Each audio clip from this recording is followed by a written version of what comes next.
Bonsoir à tous, ce soir je suis au théâtre du Vieux Colombier pour aller voir Une vie de Pascal Rambert. Pascal Rambert qui a écrit le spectacle pour les acteurs de la Comédie Française. C'est quand même pas si souvent qu'on écrit pour les acteurs de la Comédie Française. L'écriture comme ça pour une troupe, pour des acteurs en particulier, c'est habituel chez Pascal Rambert, c'est sa façon de travailler. Et donc j'ai hâte de voir comment le mariage Pascal Rambert Comédie Française opère. À tout à l'heure.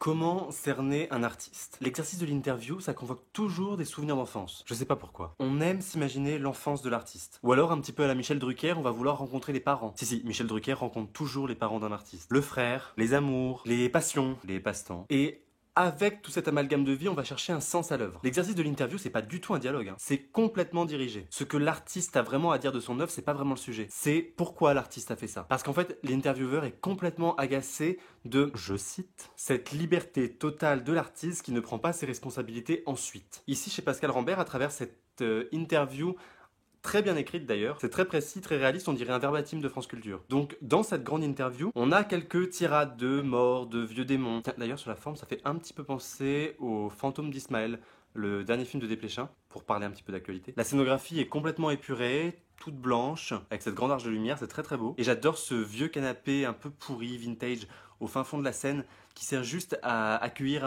la mort du personnage. Mais au-delà de la scénographie, l'intérêt est vraiment dans l'écoute du texte. Il y a vraiment quelque chose de radiophonique, c'est pas seulement un prétexte pour situer l'action. Mais d'ailleurs, je pouvais pas m'empêcher pendant tout le spectacle de noter des citations du texte. J'arrivais même pas à tout noter ce que j'avais envie de noter, tellement c'était riche en petites phrases très précises, très punchline. Et puis, il y a eu un immense moment d'hypnose. C'est sur la tirade de la mère, Cécile Brune. C'est quasi au début, la lumière se tamise, ça devient dans une ambiance très rose. Et alors, à la fin, quand la lumière blanche est revenue, t'as vu toute la salle qui a commencé à s'étirer, faire des micro-bâillements. Même moi, j'étais dans un état de réveil, en fait. C'était pas chiant, hein. C'était juste hypnotique, vraiment. Bref, donc, rencontre complètement réussie entre Pascal Rambert et la Comédie Française. Faut quand même rappeler que Denis Podalides avait déjà joué avec Pascal Rambert, notamment dans Répétition.